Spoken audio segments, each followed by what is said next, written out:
Les Accords de Cassis, c'est 4 ou 5 jours de festival au milieu du mois d'août. On a lancé ça l'année dernière, donc en 2024. L'idée, c'est de proposer des concerts des musiciens professionnels, très reconnus pour la plupart, qui jouent le soir, dans ce cadre absolument magnifique. Et puis la journée, d'avoir des musiciens amateurs qui se joignent à l'aventure et qui proposent dans les rues de Cassis, dans quelques endroits stratégiques, de la musique, des concerts un petit peu plus informels. Donc 6 concerts en tout sur 3 jours, du classique, des formations un peu inédites, donc je me mets au piano.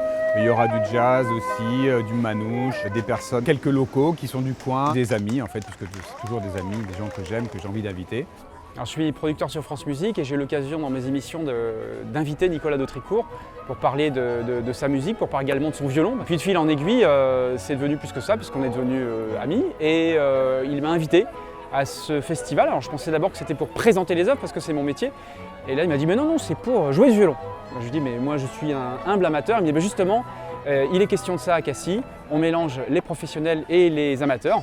Et j'ai dit oui, c'est l'occasion de jouer avec d'autres musiciens, notamment des professionnels. Alors on n'a pas les mêmes niveaux. On joue avec des gens qui sont, comme je dis, des pilotes de Formule 1.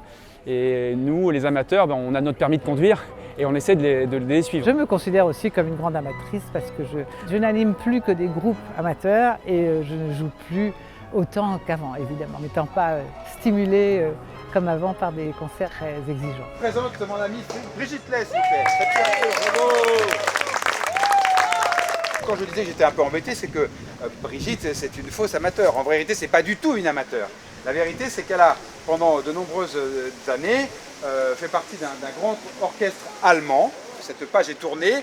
Et bien, ma foi, elle pratique la musique. Donc, de plus en plus amateur. Oui, non, comme le vélo, ça se perd. Ça se perd jamais. Et là, nous avons eu le plaisir de participer. Je crois que les gens ont eu du plaisir. On a joué des musiques de films, entre autres. J'ai effectivement un quatuor constitué ici à Cassis, mais je n'avais pas mon deuxième violon et il m'a conseillé de prendre François-Xavier Tchimchak qui venait juste pour tout ce festival et qui joue à peu près dans tous les concerts d'amateurs. Et il avait tellement bien travaillé chez lui qu'on a eu 2 répétitions et ça s'est tout à fait calé. C'est pas si évident, quoi, donc bravo à lui. Je suis très sensible à la pratique amateur. Parce que malheureusement, elle a un petit peu disparu. C'est vrai qu'il y a encore un siècle, beaucoup de gens faisaient de la musique chez eux et puis également sans savoir lire des partitions, jouaient de la clarinette, du saxophone, de l'accordéon. Et moi je milite vraiment pour que les gens pratiquent un instrument de musique, même à un niveau modeste. On peut se faire plaisir avec un violon, avec une clarinette, avec un piano, sans être un grand virtuose comme Nicolas Dautricourt. Et Nicolas nous aide aussi à ça parce qu'il nous tire vers le haut. On peut jouer avec des gens comme lui, côte à côte, sans rougir, il nous met à l'aise. Ces deux mondes en fait ne cohabitent pas forcément. Les amateurs jouent entre eux, les professionnels ne s'en mêlent pas trop.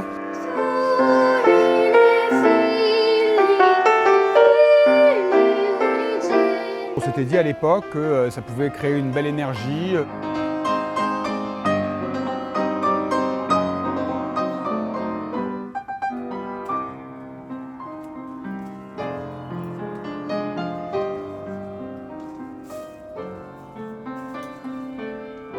La pratique amateur, elle est très respectable, elle est admirable d'une certaine manière. Ils ont tous des métiers, des boulots qui sont super prenants. Et donc de les voir travailler, préparer leurs morceaux, stresser aussi un peu, et c'est normal. Enfin, c'est assez touchant, ça crée, comme je l'ai dit, une bonne synergie, il y a un bon climat, c'est des concerts un peu décomplexés où on parle, on fait des petites blagues et tout, et c'est très cool. Tout le monde y trouve son compte finalement, c'est vraiment super sympa, quoi. Cet instrument, il est aussi grave. Mais il est encore plus grave que ça. Et c'est le grand instrument. Plus c'est grand et plus c'est grave, et plus c'est petit et plus c'est aigu. On faisait une petite flûte par rapport à une grande flûte. Voilà, donc les grandes cordes sont plus graves que les petites. Ok. Bon. Et puis je pense qu'on peut faire aussi des progrès, et apparemment en faisant plaisir au public, parce que le public vient, il est nombreux, il est enthousiaste, il connaît les règles du jeu, il sait que nous, voilà, on va mettre des fausses notes, ça va être faux, on va se tromper, on va recommencer, mais c'est pas grave, la musique est là malgré tout, et puis le soir, il y a le grand concert des pros, quoi, qui est vraiment magnifique, tout ce qu'on a pu voir, c'est un régal. On a commencé concert d'ouverture mercredi soir, c'était Family Business, c'est un projet original imaginé par la grande très célèbre cantatrice Nathalie Dessay, avec son mari, très grand baryton, et leurs enfants. C'est une histoire de famille, comme le titre le dit, avec Yvan Cassard, le très très grand et très célèbre pianiste de variété, de jazz, de classique, de tout à la fois, et puis 2 merveilleux musiciens qui les accompagnaient. Donc en fait, c'est un projet très festif, avec assez peu de classique, beaucoup de jazz, comédie musicale américaine, tout ça. Donc voilà, c'est très très sympa.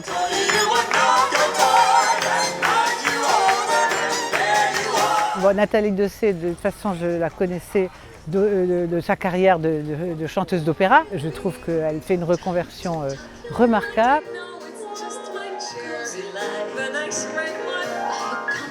Et avec toute sa famille, c'était très très émouvant.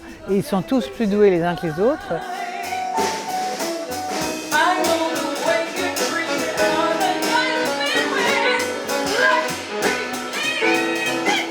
Et donc c'était magnifique de voir en plus le mari, la femme et les 2 enfants sur scène. Et à ce niveau-là, c'était d'une justesse et d'une beauté formidable.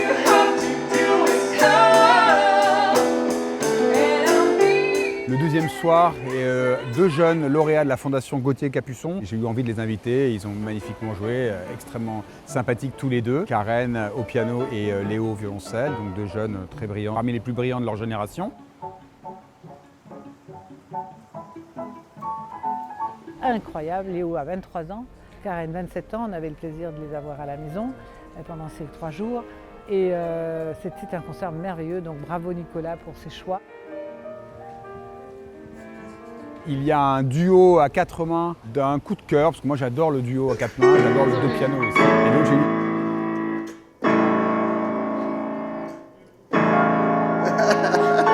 Because that also they can see the difference between professional and amateur. I'll make fun of it. No. I saw it too late. Envie d'inviter un duo, un couple, donc à la scène comme à la ville d'ailleurs, ils sont mari et femme. Je suis tombé en pamoison devant leur jeu il y a quelques mois et je me suis dit bah tiens voilà, ce serait super de les avoir avec nous à Cassis.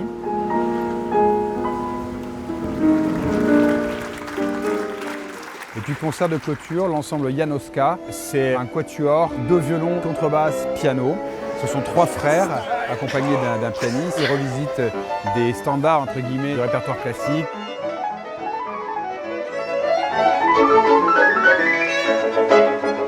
Tonight we will present our newest program, the 4 seasons in Januszka style, but also songs like Strauss' The Bat, Fledermaus Overture. This is a greeting from Vienna. Also Bach, Air, own compositions like Rumba for Amadeus.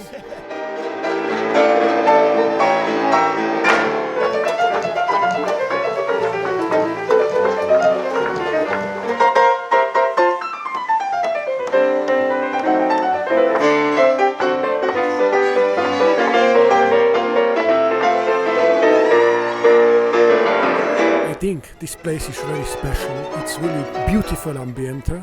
We are looking forward for the tonight evening. It will be very special for us, and I hope it will be very special for everybody here. We love France. Generally, we play a lot of concerts here. And we are always very happy to come back in this wonderful land and to present our music.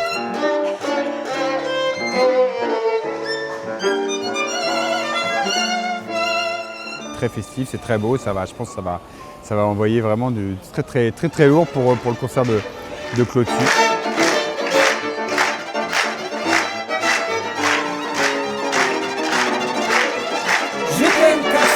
We love you!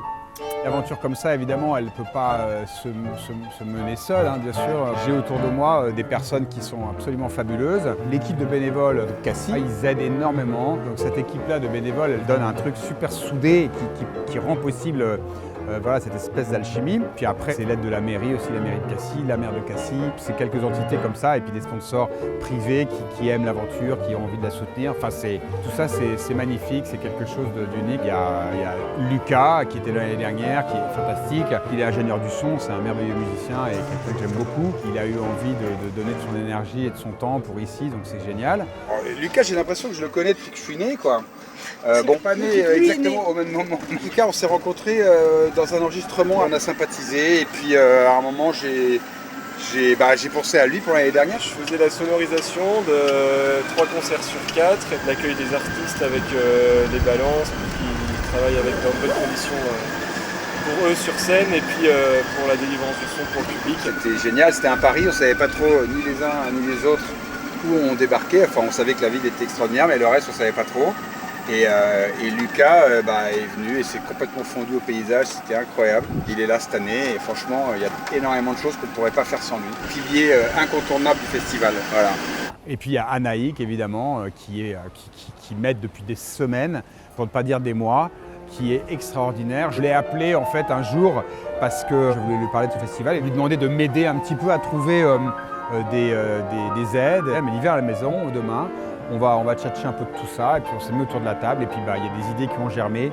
Elle a été absolument fabuleuse du début à la fin. Elle et son mari Fred qui est là aussi, qui aide énormément. Tu vois, on est en train d'essayer de vendre des goodies. On a le tote bag du festival avec l'affiche et puis on a fait l'éco-cup de l'année dernière et l'éco-cup de cette année, le marque-page du festival, la ferme du siècle. C'est super. Moi, j'ai une idole, c'est Nicolas d'Autricourt. Donc moi, je suis prête à faire n'importe quoi parce que je trouve que c'est un être surnaturel. Donc il est hyper doué au violon et en plus c'est un être charmant qui a plein d'idées. Donc c'est lui qui a eu l'idée de ce festival, qui mêle les pros et les amateurs, c'est hyper sympa aussi. Anecdote, ce matin, je suis arrivée avec mes cabas, etc. Il me dit attends Anaïk, pose ça et tiens. Et il m'a tendu son Stradivarius. Je dis non, ça va pas être possible. Il dit si. Et il m'a dit vas-y, joue. Et moi j'étais là, mais j'ose pas. Et il s'est mis au piano. J'ai fait 3 notes sur son Stradivarius et voilà, ça c'est Nicolas. Et ça résume le personnage qui a un cœur mais gigantesque. Voilà, donc je suis ravie d'être là. Je suis ravie si j'ai pu être ma petite pierre dans l'édifice pour que le festival ait lieu. Et bien entendu que je re-signe pour l'année prochaine. Et on a dit qu'au bout des 20 ans, on offrait l'Eco-Cup. Voilà, donc le 20e Eco-Cup sera offert, mais on en est à 2. On sera là en 2044. Le tote bag du festival, très peu cher. Là, sur la plage, vous allez faire sensation.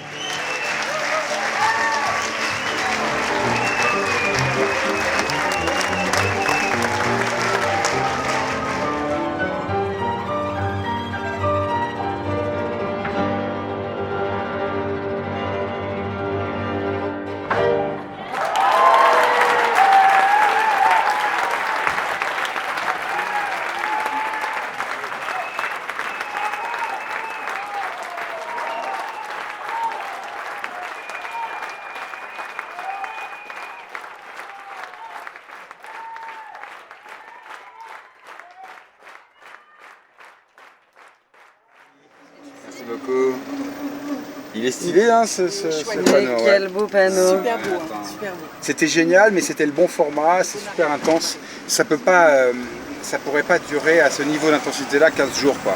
Et l'idée, c'est que tout le monde ressorte heureux et fatigué, mais pas exténué au point de plus avoir envie de rien faire pendant des semaines, quoi, tu vois. Des fois, il y a un mélange entre le côté triste parce que tout s'arrête et en même temps, on est porté par tout ce qu'on a entendu, partagé, etc.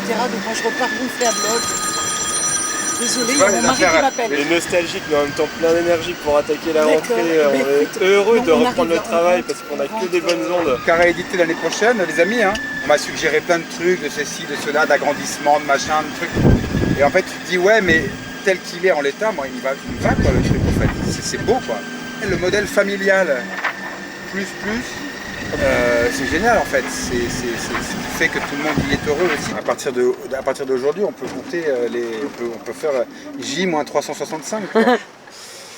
Eh oui. Super. Eh oui, génial. à l'année prochaine. Et à l'année prochaine. Merci Coraline.